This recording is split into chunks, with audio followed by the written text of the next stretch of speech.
Let us now travel 6,500 miles across the globe to Netherlands, where Mr. Jite Nauta will share with us on climate adaptation challenges and solutions in Netherlands and ASEAN. Mr. Jite, over to you, please. Thank you. Thank you. Thank you again. I'm delighted to be here, delighted to be invited and to present you some of the work we do in the Netherlands on climate adaptation, especially on the coastal path. I will, at the end of my talk, bring in some work in progress on the ASEAN countries in relation to sea level rise. But what you can already see on this slide is that the Netherlands is an extremely vulnerable country. If we would not be protected by dikes, by dunes, by infrastructure, the picture would be like on the left side, 2/3 of our country is at or below sea level. I myself, I'm just giving this presentation from my house in Rotterdam, living in a polder 6.2 meters below sea level. So in the dark blue area here. So we are really struggling with this. We're dealing with climate change. We are at the same time dealing with subsidence. Our land is going down. We're dealing with high river discharges and sometimes low river discharges. And I'll talk to that in a moment. What I would like to do is in this presentation, the time I have is briefly introduce our research institute, say a few words about water management in the Netherlands, the lowlands, then talk about the climate impacts we are already facing in our country, followed by the sea level rise and how we cope with that and think we can cope with that. And finally, as mentioned, the impact on ASEAN countries, Southeast Asia. The situation in the Netherlands is as complex as the figure on this slide, being the most downstream part of European rivers, 4 rivers, the Rhine, the Meuse, the Ems and the Scheldt, and dealing with a fairly long coastline with all sorts of impacts like salinity intrusion, subsidence, high river discharges, low river discharges, you name it, and all in a pretty dense country. With that, Deltares is in the Netherlands an independent institute for applied research in the field of water and subsurface. We work on smart innovations. You see here the big flume where we can generate waves to 5 meters high. On the foreground, you see willow trees. Willow trees can dampen those waves. And we study whether we can plant willows on the foreshore to allow us to safeguard the area behind the dike without having the need to increase the dike height. We are the knowledge partner when it comes to these sorts of issues of the Dutch government, making knowledge applicable worldwide and often operate as a specialist consultant in international projects like the ones in Singapore. I myself was the team leader of the Marina Barrage water quality study and operational forecasting study. I was also the team leader of the full-out-to-come conceptual design study on building a polder in the Singapore area. Well, we also work with our own in-house developed open source software, freeware software like Del3D, quite well known in Singapore, as you could also see in the previous slides. We are also a strategic partner internationally, and in Singapore we have an alliance with NUS. And I put the link here on the slide as well. With that, a few words on the Netherlands. Like I said, a pretty dense country, a small country, low-lying country, protected by all sorts of infrastructure, triggered often by wake-up calls we got in the past. We got a serious flood in 1953. That was the start of what we call the Delta works, all sorts of engineering works. Then we got almost floods in the 90s on river areas. That was the start of the Room for the River project, where we were revisiting our river systems, trying to take out obstacles, creating more storage for water, etc. And with that, we thought we were pretty safe from whatever would come to us from both the coastal and the riverside. And we also deal with a few islands in the Caribbean. You see that here. So the SIDS, that was also a trigger for me to give a presentation during the Singapore International Water Week on SIDS and coastal protection, but also the impact on water supply. I'll come back to that later on. In the Netherlands, we deal with climate change in relation to water management because it's so unbelievably important to do already something right now. And then we ask ourselves the questions, how will it affect the functions, but also the functioning of a pretty complex water system and the downstream areas of these major rivers? What would it mean for the extremes? Will there be an increased flood and drought risk, and how to cope with all of this? We of course, we're very much committed, therefore, to scale up and strongly support climate mitigation adaptation work. What they say in the Netherlands, climate resilience must be our motto, and climate adaptation the common endeavor for the coming years. But we already see impacts, and I would like to walk you through some of those impacts before I start talking about the coastal areas. So some floods and droughts. We thought we were safe in our country after these major programs like the Delta Works and the Room for the River program. But then last year, and it came already in one of the slides of the previous speaker, we had to deal with floods in the southern part of the Netherlands due to a severe rainfall event, which affected Germany, Belgium, and well, the most southern part of the Netherlands, where we didn't expect it. We had this Room for the River program, but we had paid little attention to all the tributaries. And then you see pictures like this. It was extreme rainfall. Many of the Dutch rainfall records were broken. They say it's 1 in 500 years event. Happened to us over summer where you don't expect it. Especially our neighboring countries were hit when it came to casualties and damage, but still the photo on this slide is the situation in the Netherlands. So it caused extreme runoff, which we did not expect, but we have to cope with. And the link with climate change was immediately, of course, made. What we did afterwards, in addition to focusing on all those tributaries and making special programs for the tributaries, we were also studying the same intense rainfall on different parts of the country using our national modeling instruments and see whether we had sufficient drainage capacity, where we could cope with it, where the pumping capacity was okay. So just simulating what will happen if it would hit different parts of our country, just to be ready for any event like that to take place in the coming years. Working with of course, the national forecasting system, we had to admit that we still learn, and some of the data that came in was of not high enough quality during the event, so we are improving there as well, all with the aim to issue timely and accurate warnings. And then that's all operated here from the center of the Netherlands in our Water Management Center. You see here an introduction to our king. These tools are all operated at Deltares as a kind of backup, and then, well, we're constantly improving it. That's on the floods. Now droughts. Droughts also happened to us over the last couple of years in a way we didn't experience it before.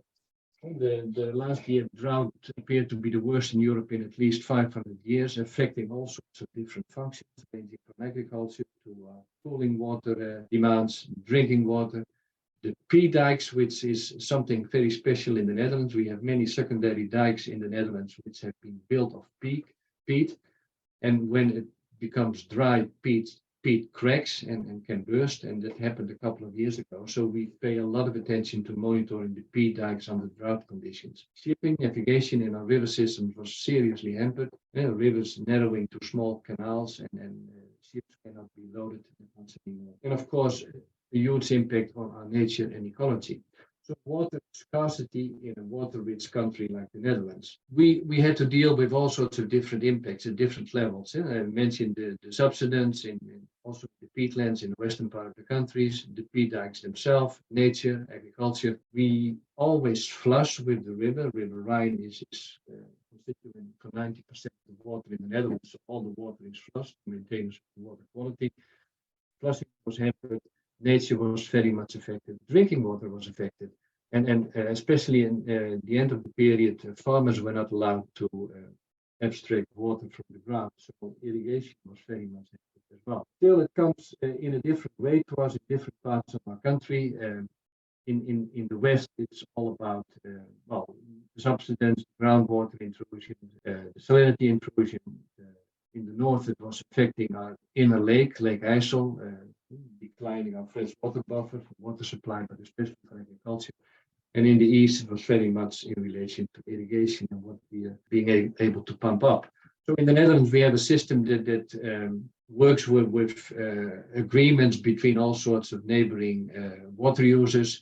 We have set priority roles, what to protect first, what's next.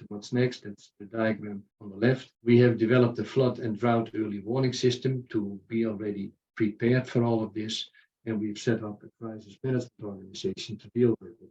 But still, over the last couple of years, it was having quite some impact. Well, how do we communicate that? That's through these sorts of infographics, and this is the impact of different functions of our system and expressed in millions of euros damage. And this was the scenario for 2050. And here you see that especially agriculture and land subsidence will cost us a lot if we cannot take the right measures. Well, then dealing with sea level rise in the Netherlands. If we would not be protected, like I said earlier, the situation would be like the drowning of our bridges here in the city of Amsterdam. So we were also making here infographics on the melting of Antarctica and the impact on our coastal infrastructure. See some of the infrastructure I will talk about a bit more in a bit.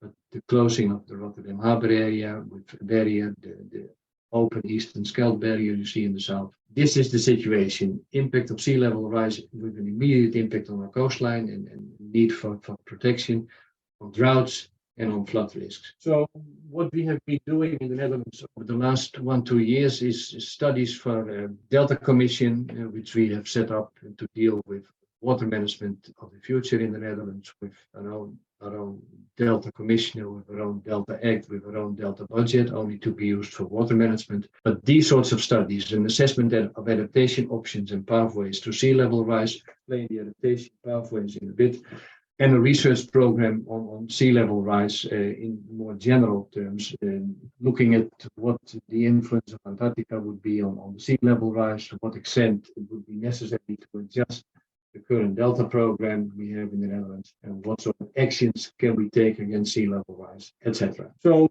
this is work done recently for our Delta Commissioner and the Ministry of Infrastructure and Water Management, all to identify the sort of adaptation options we could consider as a country. And well, this graph has been shown before, but it basically stresses that with different scenarios, different adaptation options are needed. That's basically what we try to summarize in strategies. You see a whole list of possible adaptation measures on flood protection, on river management, on adaptive constructions, and on moving and retreat, basically. And that is the general line. That was also work we have put into the IPCC work we were part of, dealing with the seaward extensions, the protection, open and closed accommodation are ultimately perhaps even retreat options. All sorts of options were studied and then expressed in adaptation pathways. This has been a concept developed before on how adaptation pathways work. You think in terms of hazards, but you can also think in terms of exposure due to increasing population, economic developments. So something needs to be done. Adaptation pathways then are supporting decisions under uncertainty and using adaptation tipping points. At a certain moment in time, you still have to consider a different approach or a different strategy. And that's basically the concept here. So we work with all sorts of options for the near towards the further future, see what we need to do and express it in terms of cost, benefits, co-benefits. For the sea level rise, it worked out in a scheme like this with the different options. Extension seawards, protection with a closed system, protection with an open system, and accommodate on sea level rise. I'll come back to that in a moment. But that could work out in different ways. All in working for now in pilots for islands along our coastline, different concepts for our barrier in the Rotterdam Harbour area, and also perhaps in further developing the low-lying parts in the Netherlands. So we have these 4 different directions, different ways of dealing with it. One is protect in a closed way, reserving space for river widening, river branches, pumping systems, dike reinforcements.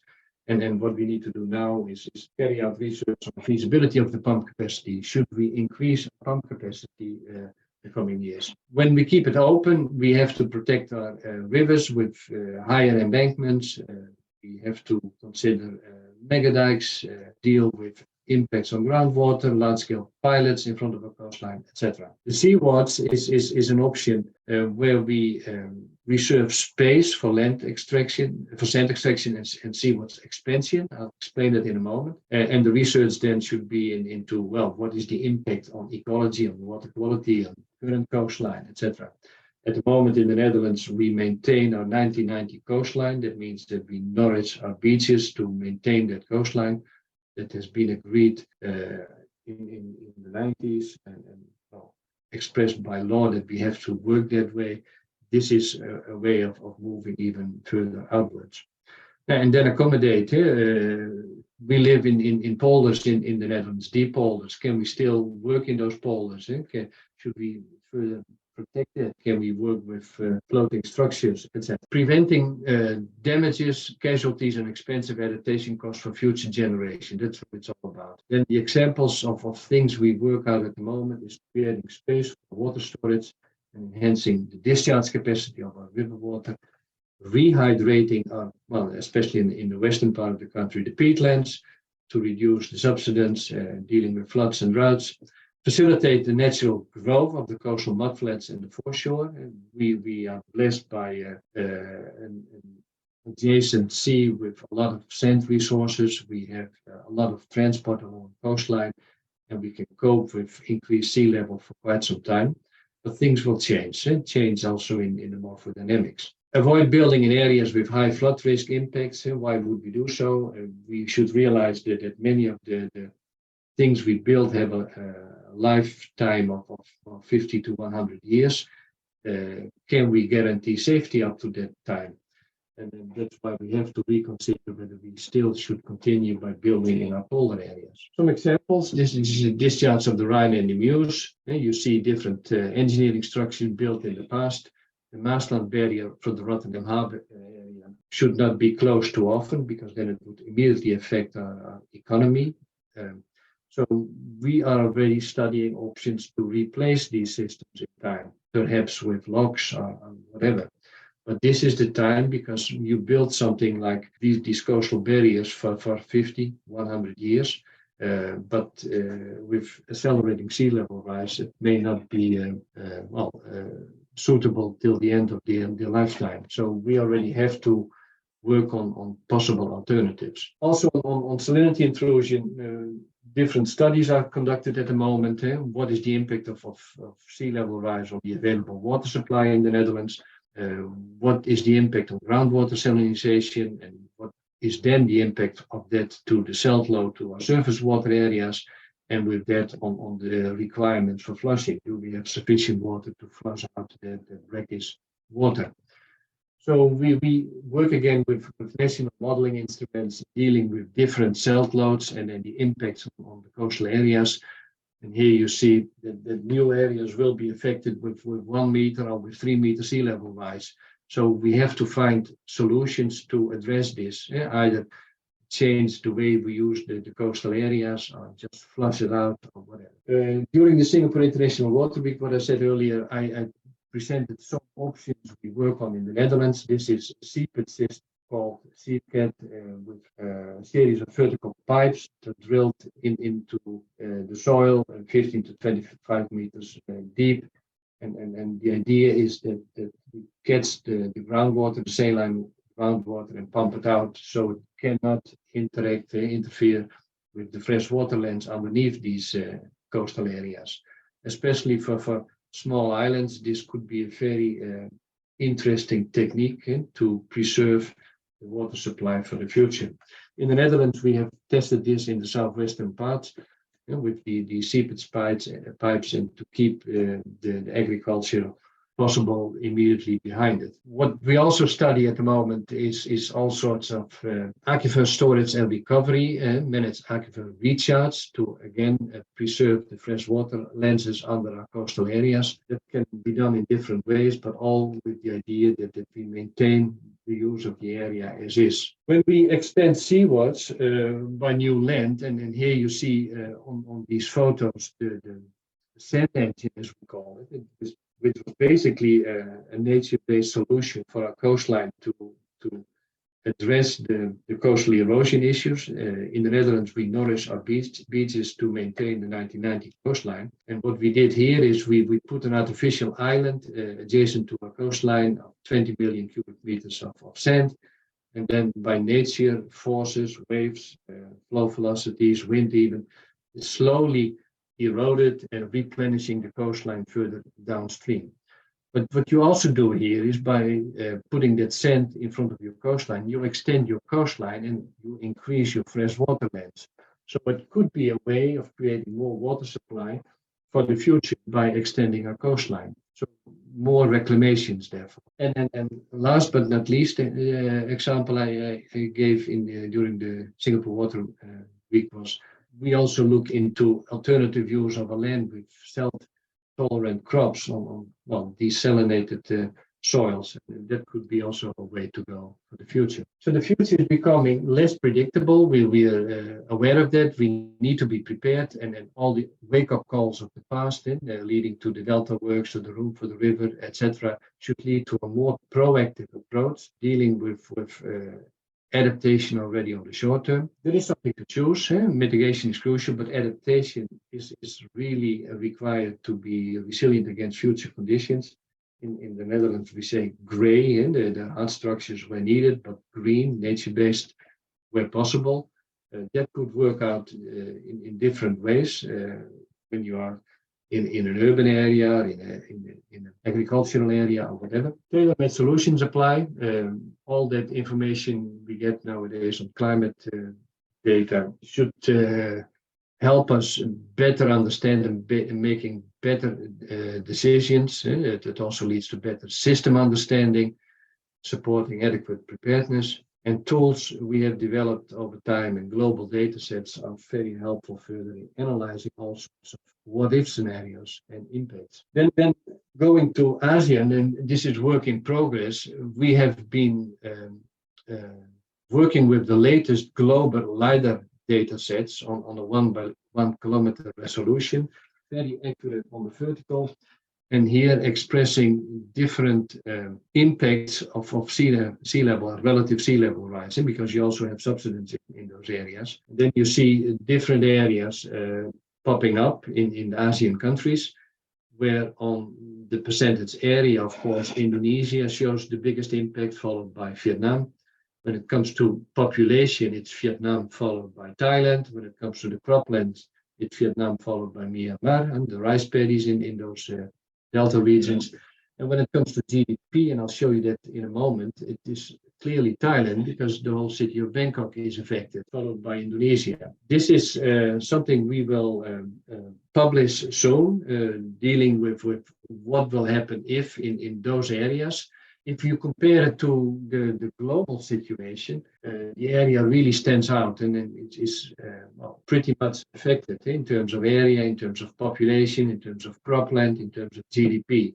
Impacts in the ASEAN countries are very high and call for action. This is data we produce on all these countries, the region, and the comparison with the global data.